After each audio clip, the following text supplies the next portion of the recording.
हयात लेके चलो, कायनात लेके चलो, चलो तो सारे जमाने को साथ लेके चलो। महाराष्ट्र के उप मुख्यमंत्री और नेशनलिस्ट कांग्रेस पार्टी के नेता अजीत पवार ने 28 जून 2024 को बजट सत्र के दौरान यह शेर पढ़ा था।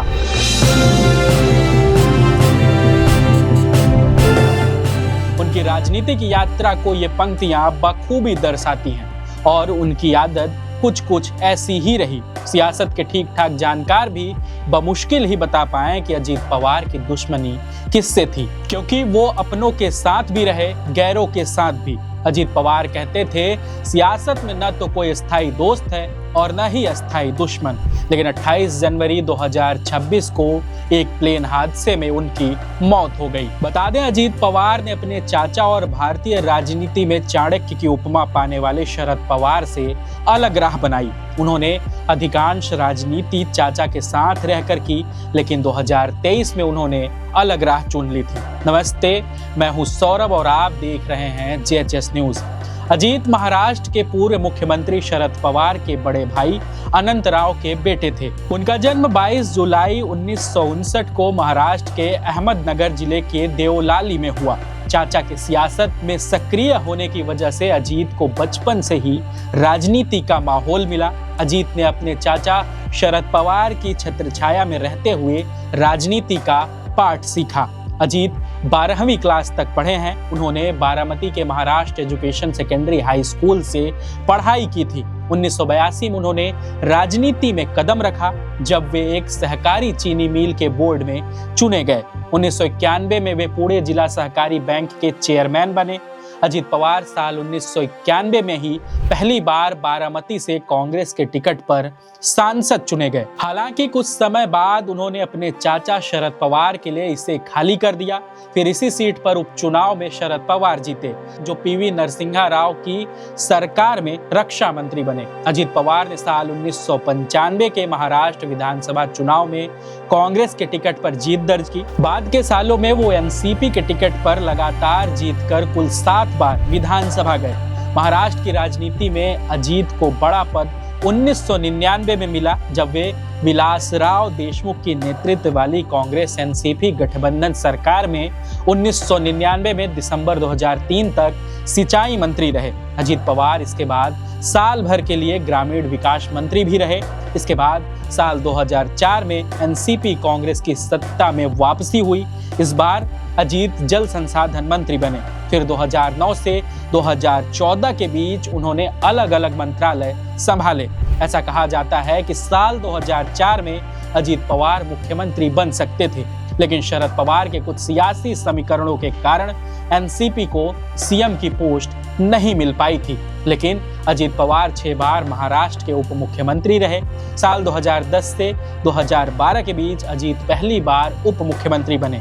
पृथ्वीराज चौहान की सरकार में दिसंबर 2012 से सितंबर 2014 तक उनका बतौर उप मुख्यमंत्री पद दूसरा कार्यकाल रहा। इसके बाद साल 2019 में महाराष्ट्र विधानसभा चुनाव के बाद अप्रत्याशित तरीके से अजीत पवार भारतीय जनता पार्टी के साथ आए और तीसरी बार डिप्टी CM बने। हालांकि बाद में वे वापस शरद पवार के साथ आ गए और उद्धव ठाकरे सरकार में उप मुख्यमंत्री बने। फिर एकनाथ शिंदे के साथ शिवसेना में बगावत कर दी और सरकार गिर गई। अजीत पवार 2023 में महायुति शिवसेना शिंदे गुट, BJP और NCP अजीत पवार गुट गठबंधन में शामिल हुए और 5वीं बार उप मुख्यमंत्री बने थे।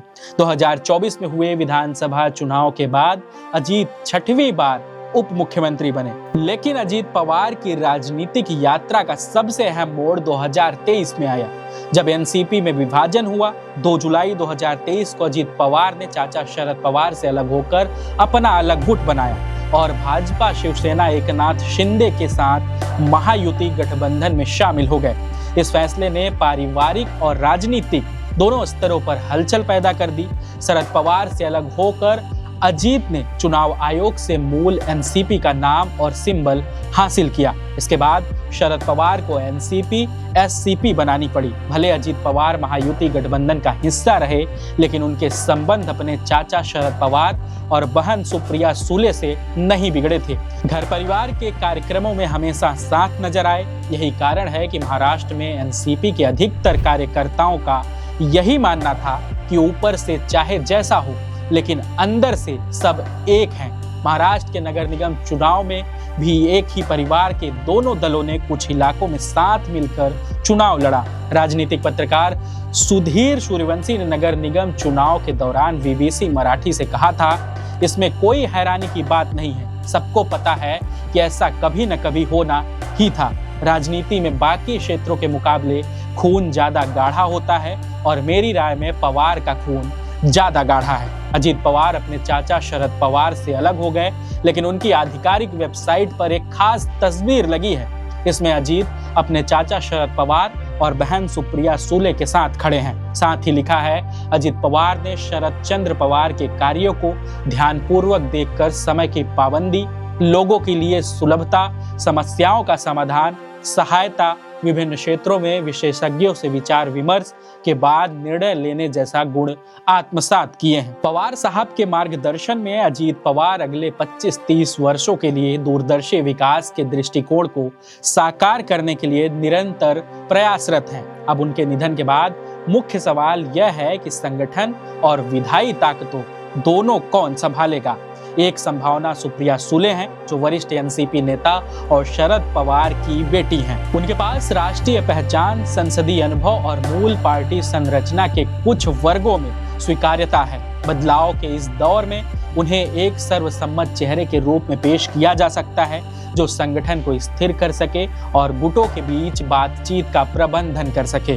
निगम चुनावों के दौरान अजीत और सुप्रिया एक साथ मंच साझा किया था। अटकलों का दूसरा केंद्र पवार परिवार की अगली पीढ़ी है, खासकर अजीत पवार के बेटे पार्थ पवार और जय पवार के इर्द गिर्द है। फिलहाल एनसीपी की तात्कालिक प्राथमिकता संगठनात्मक स्थिरता है।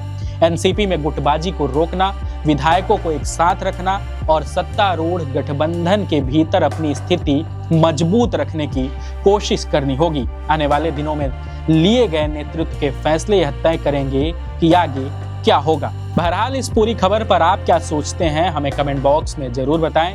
ये वीडियो हमारे साथी अरुण रिकॉर्ड कर रहे हैं। मैं सौरभ हूं और आप देखते रहिए JHS न्यूज़।